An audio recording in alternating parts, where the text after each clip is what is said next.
Wait a second, let me just check if everything is working fine and not. Then we'll go forward.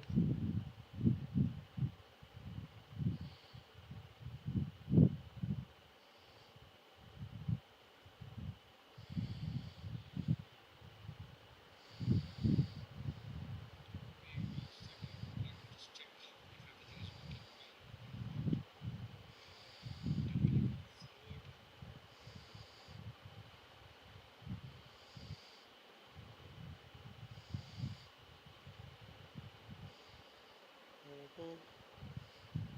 Okay, things are fine. Give me a minute and then I'll begin.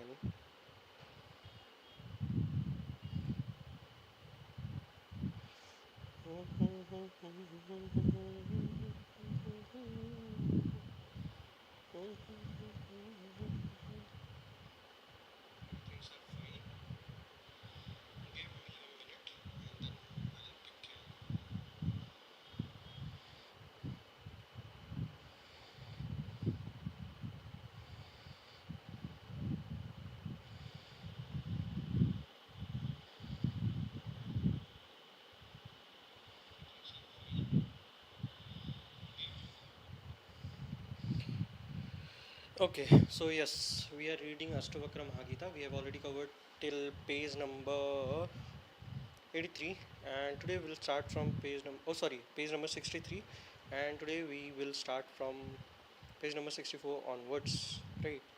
So yeah, Ashtavakra Mahagita. Welcome back, everyone. In Ashtavakra's vision, witnessing and Ashtavakra Mahagita by Osho. Alright. In Ashtavakra's vision, witnessing and meditation are one because the goal and the path are one. Witnessing and meditation are one. If you remember, Ashtavakra's more focus was on making a being or making a person thinking as an observer, thinking as a witness. So that's what he's emphasizing upon. In Ashtavakra's vision, witnessing and meditation are one because the goal and the path are one. But for all other paths and religious school, meditation is a method. But this is a general idea about meditation, right? That's what people think.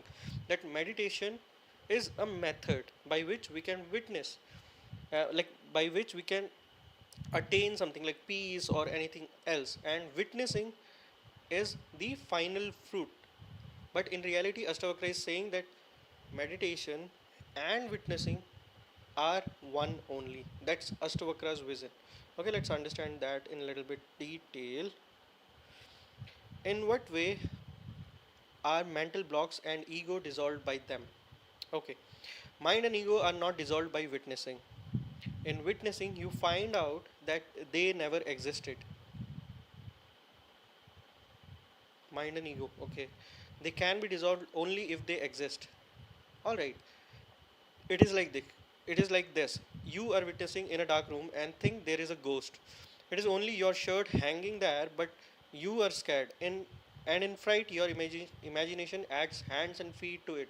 He's standing there frightening you. In reality, it is just your shirt, which is just hanging. But in your imagination, you made it like a ghost, which is because of imagination. You can see the hands and feet of it as well. He's standing there frightening you. Someone says, "Light a lamp." And you ask, how will lighting a lamp make ghost go away? But lighting a lamp does drive away the ghost because there isn't one there. If there were, lighting a lamp wouldn't drive it away. What was a lamp got to do with scaring away ghost? If there were a ghost, a lamp would not drive him away, but he doesn't exist. He is illusionary. That's why he goes away. Okay. You suffer from thousands of diseases which are not there. That makes me think a lot. So most of the time we say no, the problem is in our mind. Like we create problem in our mind. In reality, the intensity of that problem is not even there. Most of the time they don't exist, but in our mind we just make it so big. We just, what I can say, increase its size so big that we feel anxious, or we just think like we become depressive also many a times. So that's what Osho is also identifying. or Osho is also emphasizing on. You suffer from thousands of diseases which are not there. That means they don't exist. Like the example of ghost, right? It was not there. It was just a T-shirt hanging, but you thought, okay, there is this ghost, and then your imagination is making you feel like, okay, there is this feet of the ghost, and there is this hands of the ghost, and you're becoming frightened by it. But in reality, as soon as the lighting, like you light up a lamp, you can see, okay, nothing was there.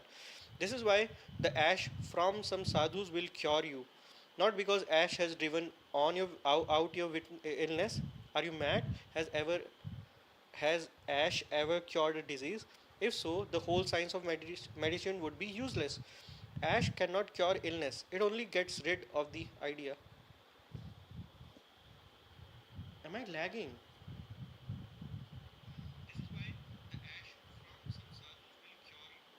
Why am I lagging? Just give me 1 second, okay? I think, okay, now I hope things are working fine. Just give me 1 second. Okay, now the things are working fine. Okay. Sorry for the inconvenience caused. Going back. All right, so you must have seen so many times like people be like, go to the sadhu and sadhu will give you the ash, and because of that ash you are getting cured. So that's what the author is trying, Osho is trying to emphasize, and Ashtavakra is also trying to emphasize on. You suffer from thousands of diseases which are not there. This is why the ash from Shadhu will cure you, but like, because in reality it does not exist. Reality में वो problem थी ही नहीं, right?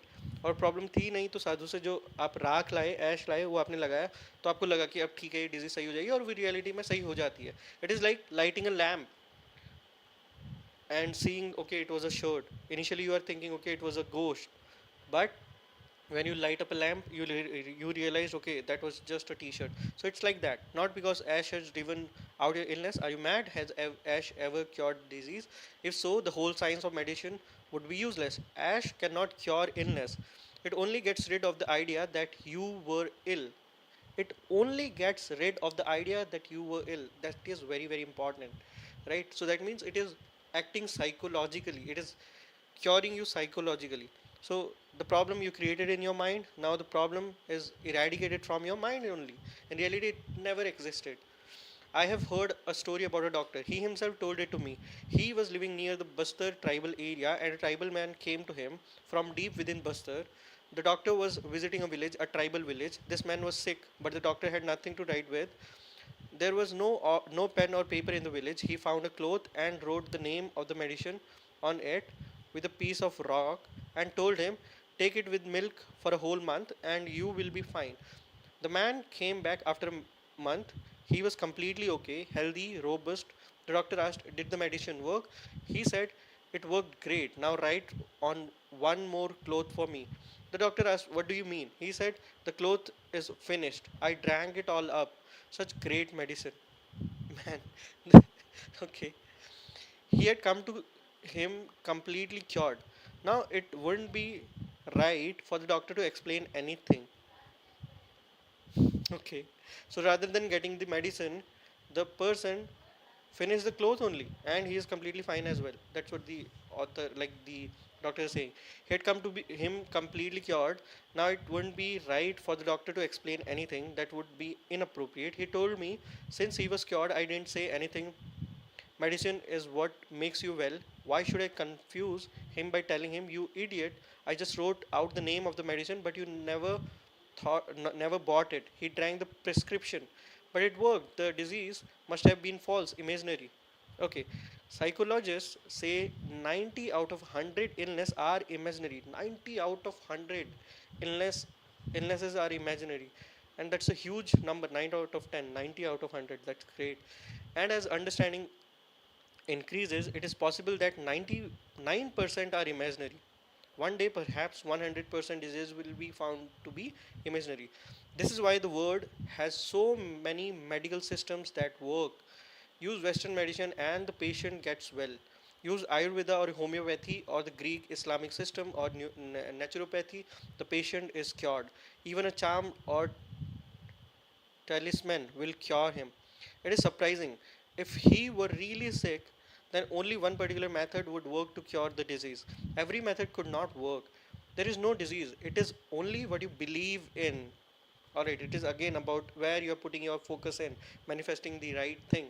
Someone believes in Western medicine, so it works, and the doctor's name is more important than the medicine. Have you ever noticed that when you return from seeing a great doctor, your pockets empty from paying such huge fees, you're already half cured? If this same doctor wrote you free prescription, it wouldn't have any effect on you. The fees you have paid out do more than his medicine. And that is some deep level shit. And I believe in it. Once you have the idea that he is a great doctor, the greatest, it is enough. You ask in what way are mind and ego dissolved by them? They are not dissolved. If they existed,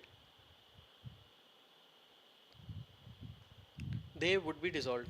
In witnessing, you find out, idiot, you are needlessly lost. Your own imagination has projected mirages. It was all imagination. They don't dissolve. In witnessing, you become alert and find out that they never existed. In surrender, possible without attaining to complete egolessness, this is a significant question. The questioner asks, is surrender possible without attaining to a complete egolessness? But the questioner's mind is being tricky, perhaps unconsciously. He was added complete to egolessness, but not to surrender. Without complete egolessness, complete surrender is not possible. As much ego as you drop, that much surrender is possible.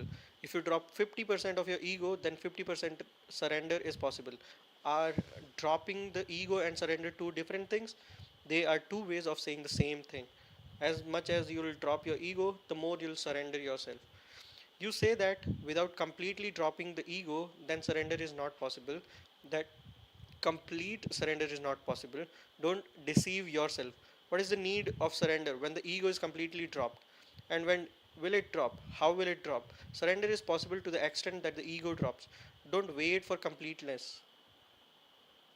Most of the time, even I was also like that only. Like, most of the time, I was like, okay, let's wait for the perfect moment to arrive, let's do things perfectly, but that never happens, right? So just do it anyway. That is the common saying, right? Here also the Osho is trying to emphasize on similar thing, like surrender is possible to the extent that the ego drops. Don't wait for completeness, do as much as you can, do that much, and the next step becomes available. It's like a man traveling on a dark night. He has a small candle in his hand and shines light only 4 paces ahead. If the man says, how can one travel 10 miles with this 4 paces of light and 10 miles of darkness? I'll get lost. Then we will tell him, don't worry, take 4 steps.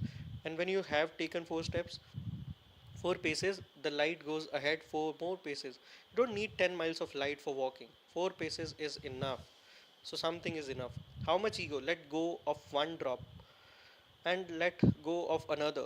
In letting go of one drop, the opportunity to let go the next drop comes. Dropping the ego is what we are understanding over here. Okay, walk 4 paces, and the light goes 4 paces ahead. Don't make the excuse that you will surrender only when the ego is completely dropped. Then you will never do it. You have made your protection very carefully. You surrender as much as your ego drops. So that's the gist, that's the crux, that's the summary of what we are trying to understand in this para. The more you'll drop the ego, the more you'll surrender yourself. So they are like something that is going hand in hand, right? It is true. Then drop as much as you can. Gather as much surrender as you can. Perhaps the taste of it will make you more ready. It's bliss, it's ecstasy, will give you more courage. Courage comes from tasting. True. So it's like just start, or at least try to drop some ego. When you drop some ego, then the next path will also be clear to you. Like you can drop some more, then some more, and it will go on and on. So yeah, that's what the author is trying to say. Man can say, until I have completely learned swimming, I'll not go in the water. He's right. His calculation is right. His logic is correct. What if I go to the water without learning and drown? Why get into so much trouble? First, learn to swim perfectly, but where will you learn it perfectly? On your bed? Where will you completely learn swimming? You have to go to the water, right? So yeah, start somewhere. But no one is telling you to plunge into the ocean. Go in at the edge, go in up to your neck, go in only as far as your courage tells you. Learn to swim there, and gradually your courage will increase. You can go on a foot deeper each time until you are able to swim in the full depth of the ocean. Once you know swimming, and to know it, you will have to go in. Stay near the shore. I am not saying to jump straight off a mountain into a deep river.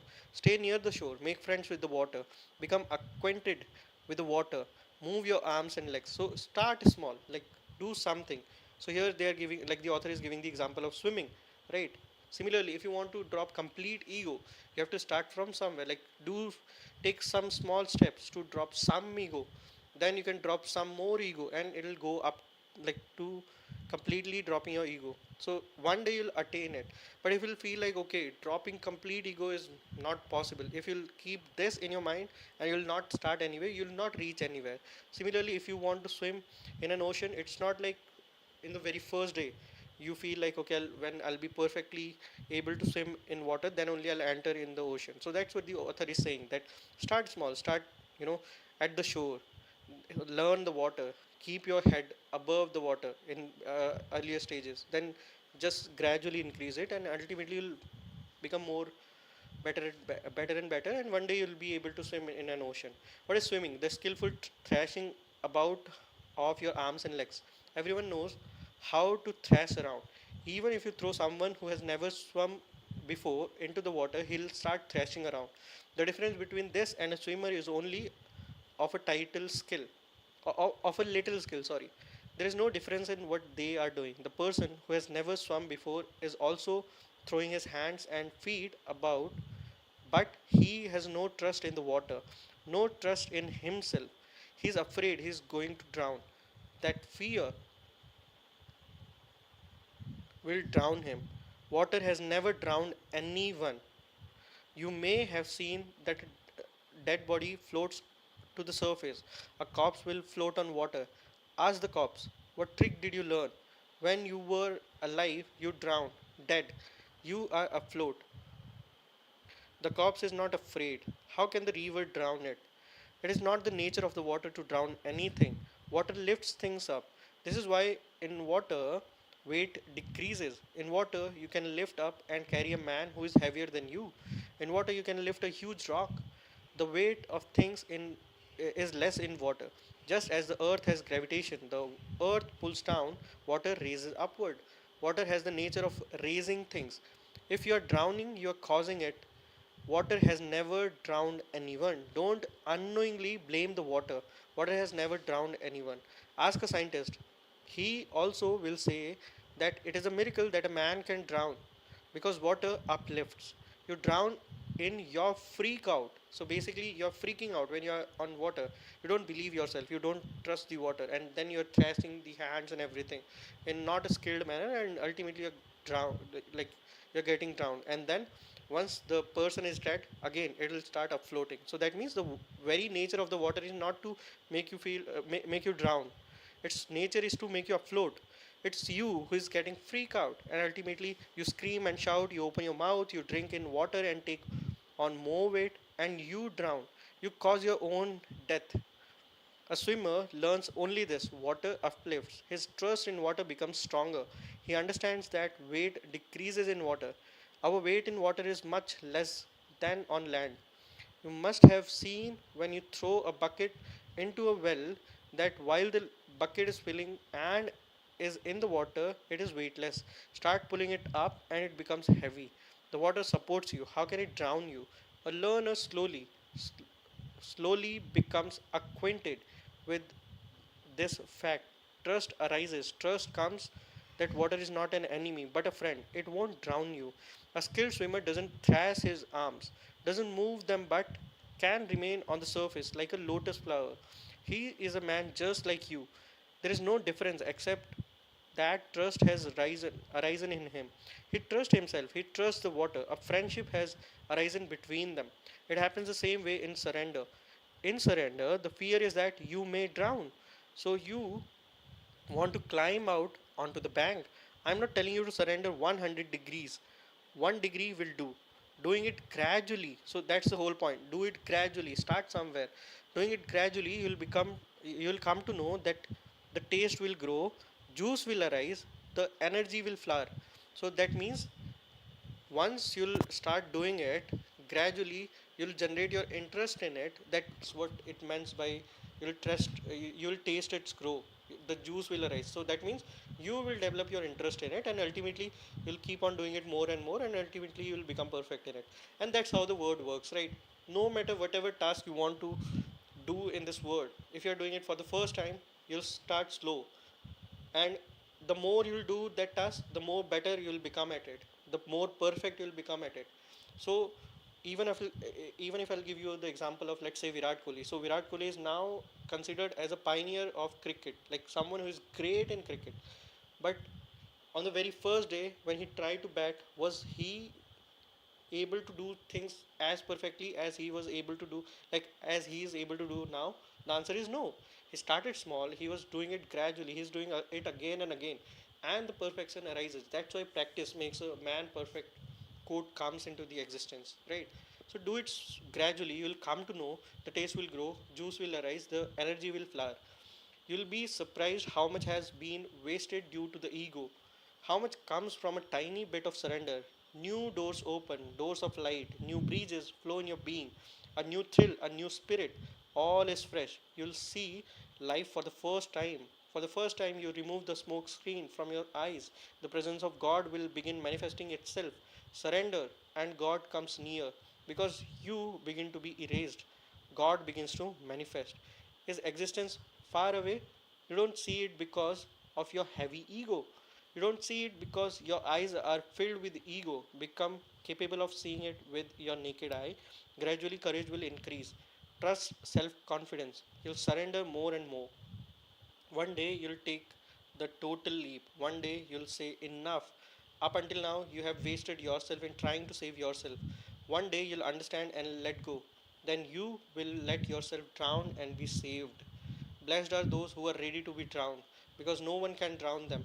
Unfortunate are they who are saved because they are already drowned. That's very deep if you'll understand it. Blessed are those who are ready to be drowned, because no one can drown them, because they are ready, right? Unfortunate are they who are saved because they are already drowned. If not today, tomorrow their boat will crash and be broken up. And there is one more thing to consider about ego and surrender. Mind is very clever. It finds excuses. Mind says, so who is first? Is dropping the ego first, or is surrender first? Should I surrender so the ego drops, or should I drop the ego or surrender happens? When you go to the market to buy eggs, you don't ask which is first, the chicken or the egg. If you ask this, you'll never return home with your eggs. You just buy your eggs and come without first making sure which is first, the chicken or the egg. Many people have debated it. The question of the chicken or the egg is very ancient. Which comes first? It is very difficult to find an answer. As soon as you say the egg comes first, difficulty begin, because the egg must have come from a chicken. So the chicken comes first. As soon as you say the chicken came first, again the problem arises, because how will the chicken come without an egg? It is a circle. The question is misleading. The question is misleading because the chicken and the egg are not two. The chicken and the egg are two stages of the same thing. You raise a question by putting one ahead of the other, making them two. The chicken is a form of the egg, the completely manifested form. The egg is a form of the chicken, the unmanifested form. Like seed and tree, egolessness and surrender are like this. Which come first? Don't waste time arguing. So focus on the right things, basically. If you bring up the chicken, you have brought up the egg. If you bring up the egg, you have brought up the chicken. If one comes, the other comes along with it. Wherever you begin from, if you drop the ego, start by dropping the ego. If you can't drop the ego, then start by surrendering. If you surrender, the ego drops. I'm not saying it will completely drop, it will drop as much as you surrender. If surrendering appears difficult, then drop the ego. Surrender will come as much as you drop the ego. There are two kinds of religion. One of the religion of egolessness, the other is the religion of surrender. One type of religion give emphasis to the chicken, the other to the egg. Both are correct, because when there is one, the other comes to itself. For instance, both Mahavira's religion and Buddha's religion have no place for surrender. They say just drop the ego. When will you surrender? There is no God in front of whom you can surrender. Mahavir says no shelter, no divine feet. There is no place you can go to surrender. To whose feet can you go? Go without surrender. Just drop the ego. Hindus, Muslim, Christians, these are religion of surrender. They don't say much about dropping the ego. They say surrender to God, find shelter somewhere, feet where you can bow your head. The ego will go by itself. Both are right because they are two sides of the same coin. If you take the head side of the coin home or the tail side home, what difference does it make? The coin will come home. They are two sides of one coin, but you have to start somewhere. Don't just sit around figuring it out. Just start somewhere. To what extent are orange clothes and the mala helpful for meditation and witnessing? If you are ready, everything can be helpful. If you are ready, a path can be made from very small things. It is said that when Rama was building his bridge across the ocean to Sri Lanka, the squirrels brought tiny stones and grains of sand. They too had a hand in it. They too helped build the bridge.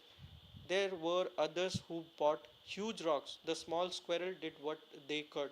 Don't expect much from changing the color of your clothes, because if everything were changed just by changing one's clothes, it would be very easy. Don't expect that just by putting a mala around your neck, much will happen. Transformation will happen. Transformation is not so cheap, but also don't think it is only squirrel's job. What can it do? Rama thanked the squirrels too. So basically, whatever is in your hand, just do it. These small devices are helpful too. Helpful like this: you can return abruptly to your village in orange cloths. The whole village will look you in an amazement. You'll not be able to sit in the village the way you used to. You'll not be able to remain hidden in that village the way you used to. You'll bring an individuality to the village. Everyone will ask what happened. Everyone will remind you that something has happened. Each one will question you. Each one will awaken your remembering. Each one will give you an opportunity, reminding you again and again to become the witness.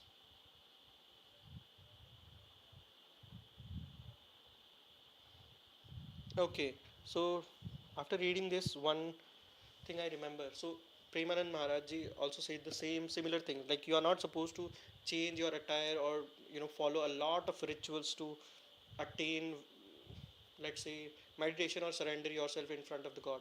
All you have to do is, whatever position you are in, whatever things you do in your life, just work on your karma, do the right things, and also make sure that you're not harming anyone. Just be compassionate towards others, and also in between you can do the naam jap, so which is like you're surrendering in front of the God.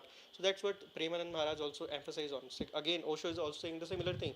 You're not supposed to change your clothes, because changing clothes is not being the drastic step over here. Drastic steps is taken within, in the mind, not in the outer attire, right? So yeah, we have covered page number 67. We'll cover the next in page number 68 onwards from the next live stream. If you have interest in Osho, spirituality, reading books, then you can subscribe the channel. And if you like the live stream, make sure that you're like if you like the content, you can like the live stream as well. Okay, so we'll meet next time. You can check out the channel also. And yeah, if you feel like my content is going to add some value in your life or you resonate, so make sure that you are subscribing to the channel as well. We'll meet next time. Till then, stay healthy, stay safe, have fun, peace out. Thank you so much, universe. Thank you so much, Radharan.